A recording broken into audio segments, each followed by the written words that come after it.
Alright, and now we are on turn 41 for Hinnom.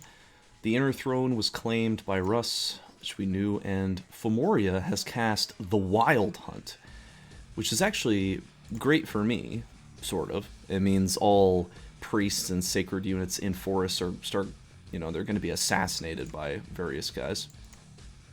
Niflheim attacked Ermor. I made a video of this battle on YouTube already. Yeah, I mean, maybe if Niflheim brought more magic, he would have won. But I don't think he would have. Ermor's magic seems a lot better, but we can watch the battle again. It's pretty exciting. Lots of flashy stuff happening.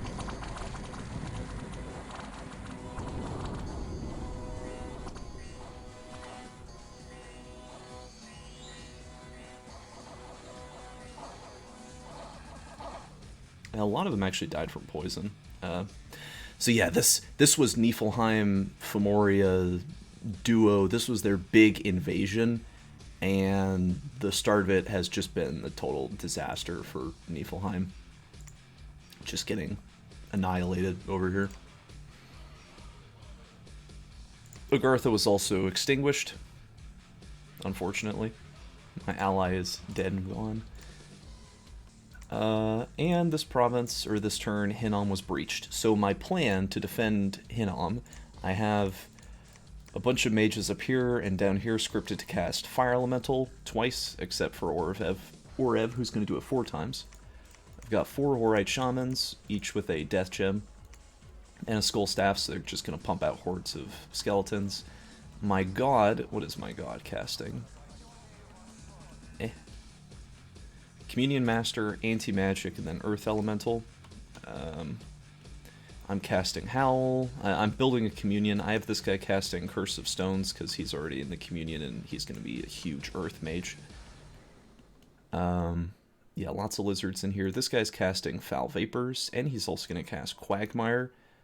I shouldn't have scripted Body Ethereal because this doesn't hit. This does not hit the Communion. It just hits 1 square. My air randoms, I don't really know what I'm doing with them, just sort of scripting random stuff, like Gift of Flight. I don't know. I have this guy pumping out an air elemental and Phantasmal Warriors, but I just don't really have anything for them to do. Maybe in retrospect, I'm just blowing my air gems on these guys. Yeah, but giving my army a big poison resistance, casting Poison Ward twice, hitting 30 squares should be good enough. Power of the Spheres in the Communion. So that way, hopefully, Foul Vapors won't exterminate us. So then we get to 42. And here is the battle at our fortress in Hinnom. So it is nighttime presently because of that solar eclipse event that mentioned. So his units are actually taking a pretty awful darkness penalty. And he brought these things. These Zmees. Zmei. It's a pretty spooky dragon, but his stats really suck. Like, his attack skill is only 10. But they do have a lot of them. Scripted to attack rear. He's got a bunch of skin shifters up here. You can see he took some losses from the Vanheim fight. His god over here with more gems now, and a black steel kite shield. Some guys over here with air. This guy, I think, scripted to cast... I don't know what he's casting. I think one of these guys was to cast Howl. Maybe not. Oh yeah, this guy. This Perkunu was to cast Howl. And maybe like Wrathful Skies or something. I don't know. Anyway, let's see how this battle goes.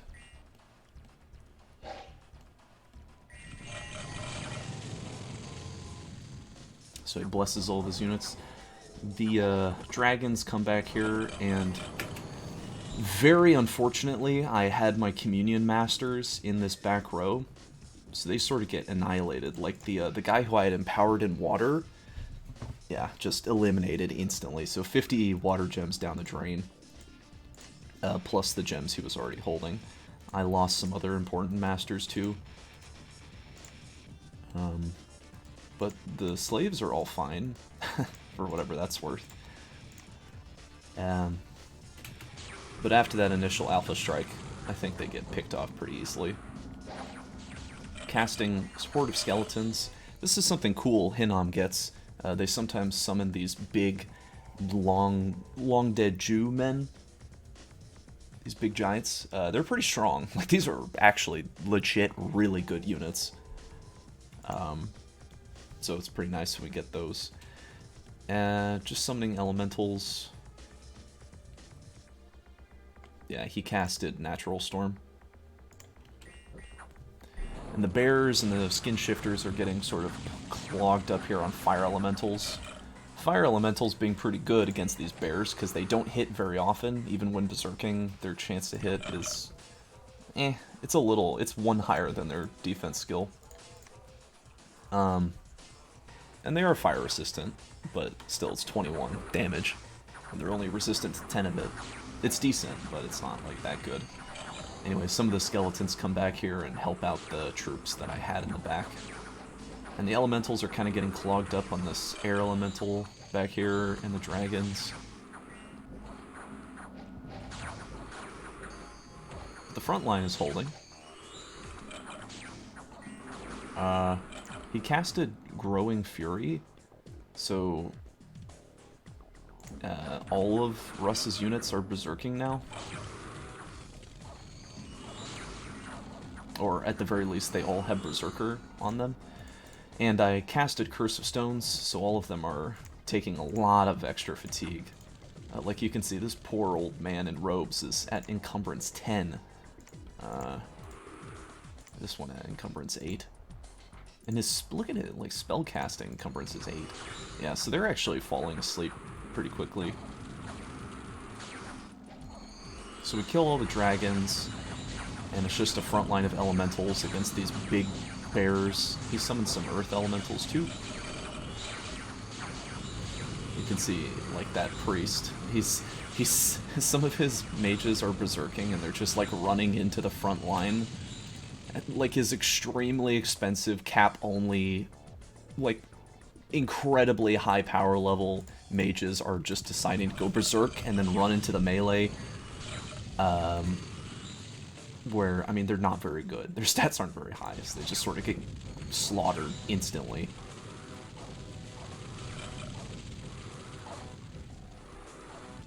And yeah, I mean, the bears, we annihilate them. And then there's just some wizards left on the battlefield to get cooked. And we did it. His god did get away. But we did it. We successfully defended our fort. And we found the Precious, which has now drifted from the hands of Vanheim to Russ and back to us somehow. But this was a great victory for us. I mean, we lost a lot of shamans. That's 700 gold. The Dawn Guard are expensive too, but like kind of useless at this point. But he lost so much more. I mean, these skin shifters alone cost 65 gold for these units. And they're all dead. All the bearers, all the Zamis. Like, to build one of these things, I think costs 5 fire gems. Something like that. It costs a lot of fire gems to make just a single one. So that was a lot of fire gems, and these great bears are also very expensive, and they're all dead too. All the bearer warriors, they cost 18 gold. Jesus. They're all dead too. He lost all of his wizards, he lost a priest, he lost 2 of these expensive cap-only slow-to-recruit units because they just suicided in. It was a disastrous battle for Russ, and a great victory for us. Vanheim is attacking Atlantis too. I guess this is Atlantean PD here on his throne. I guess we could see how Vanheers do against poison. Oh, which is to say, it does nothing to them, and they just like they just munch the Atlanteans immediately.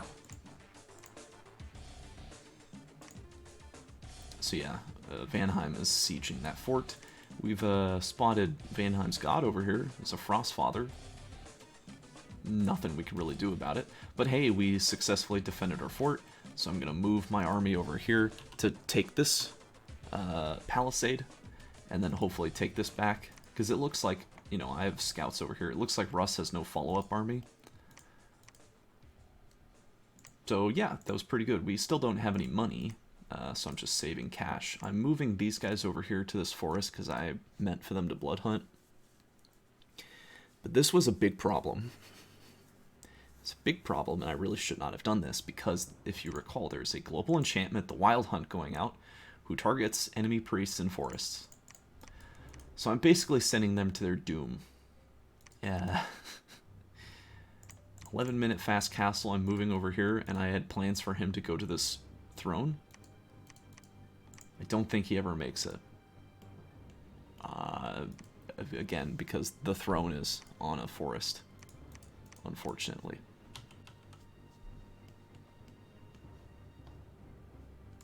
So, turn 43.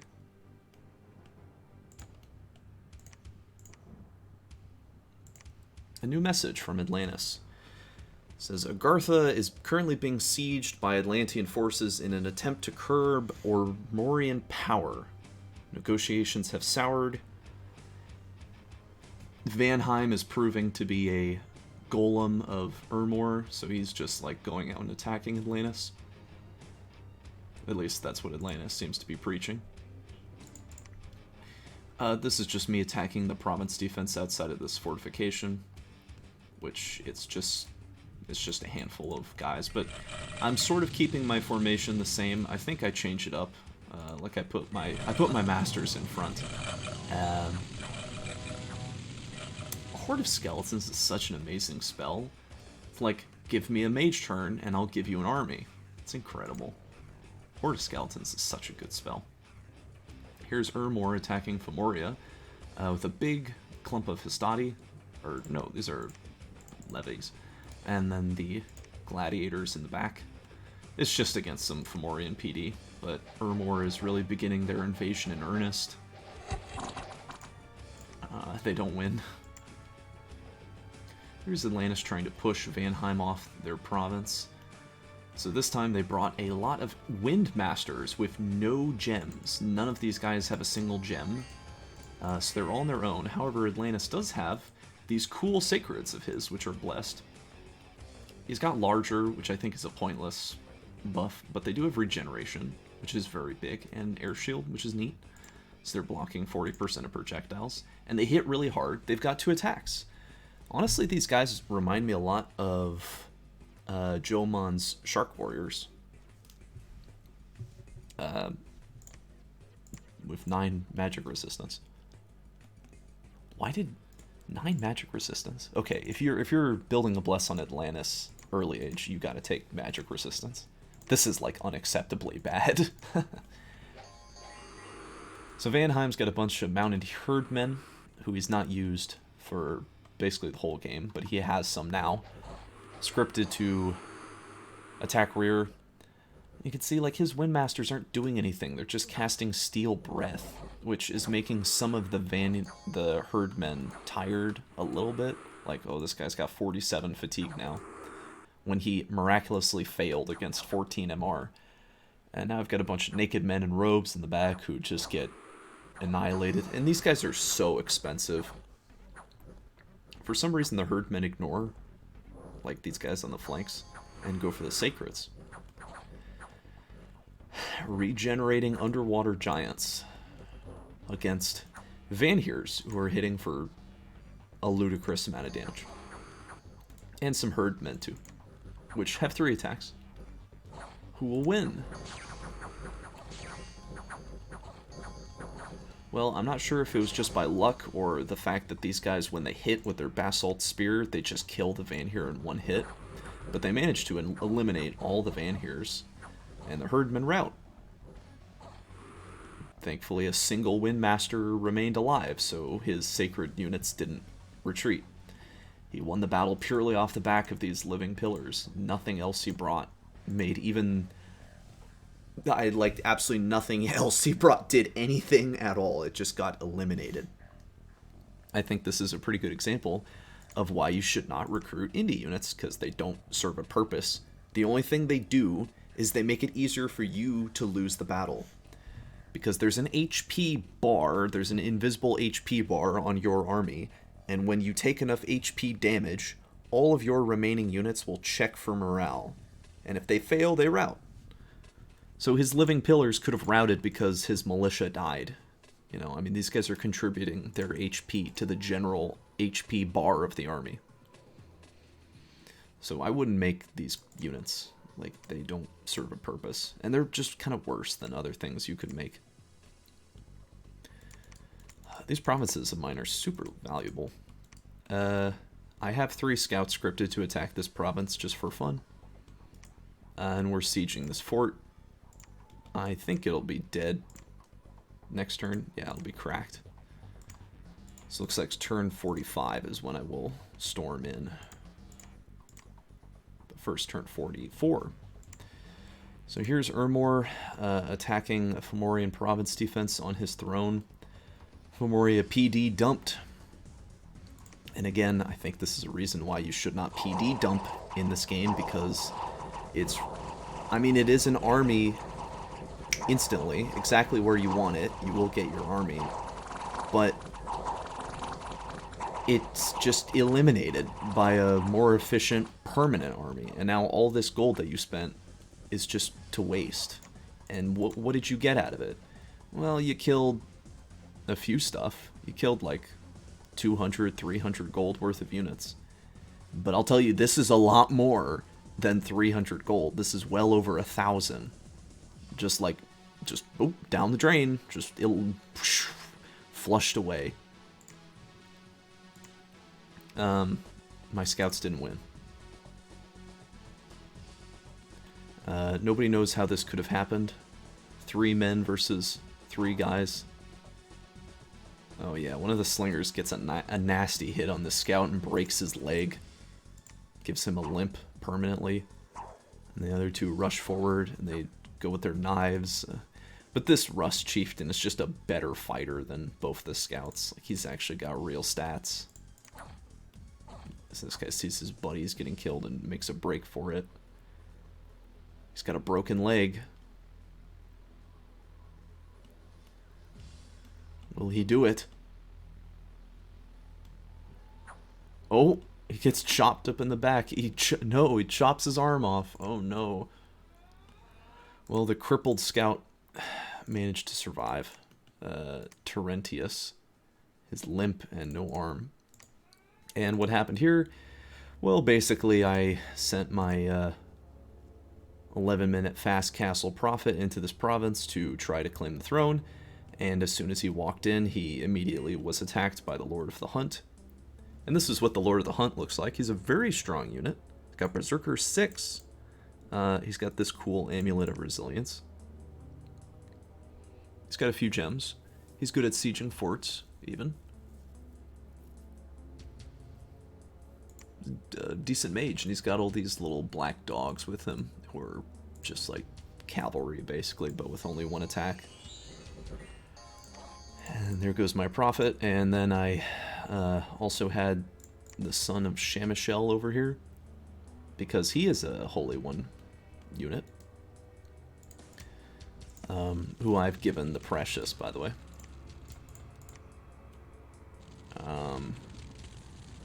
He survives by spamming fire elementals. And Kohen, who I sent over here into the forest, dies. So I immediately recognize, oh wait, what a dumb move I made. Get out of the woods. Anyway, the fort is cracked this turn, so we are storming it. So, turn 45. Do we take the Palisade Throne? 2 dire portents. So, Ermor is casting, what is this, Stellar Focus, I guess?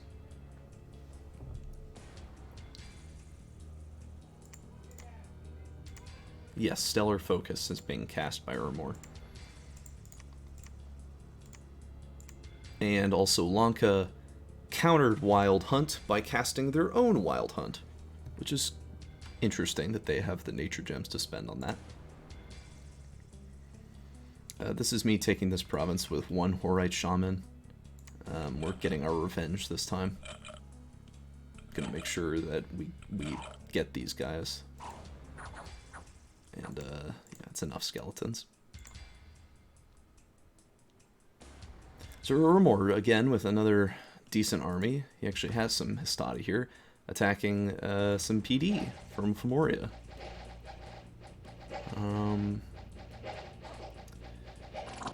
Well, he inflicts some casualties. He gets rained on by javelins. Just surrounded and killed, so some 22 PD down the drain. And this is Atlantis moving out with an army of mechanical men, which are an interesting unit. I don't know if I would make these. Like, they're kind of cool. They're resistant to everything. They've got high protection for the era. They hit somewhat hard. They're kind of squishy, though. They never run. Being led by this Hydromancer, Sog. He's got some elephants, some troll mercenaries. He's got this Iron Order guy, who I think is a mercenary. Going up against some PD and some mounted herdmen. The poor lion tribe just get crushed. These naked black guys just stand no chance.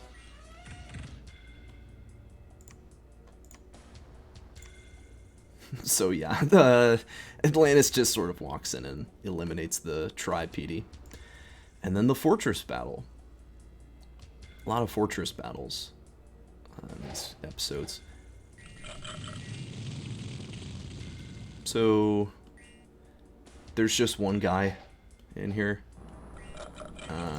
So unfortunately, I burn a lot of gems and a lot of really powerful magic, and the guy just gets mind burned to death. So we successfully capture the fortress, and we really eliminated the guys inside. But it was pretty pricey. I think I'm building a lab. Yeah, I'm building a lab here immediately because there wasn't one before. I'm site searching it with all my mages because I'll have them research, because I see there's a new army coming down. It looks like Russ has taken all of their mages. I mean, they lost so much in the last battle, but now they're coming with even more. So not sure how that will go for me. Researching down blood magic and is almost done.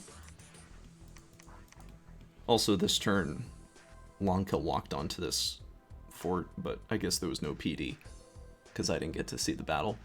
We killed 40 innocent people in Hinnom because of my foolish blood hunting. I really should get Orev out of here. I don't want him getting taken out by the Lord of the Hunt, but oh well. So yeah, Urmor is really storming down the Fomorian gates, and we'll see if Fomoria can hold out, and we'll see if I can hold out against this army, because that's going to be the end of this episode.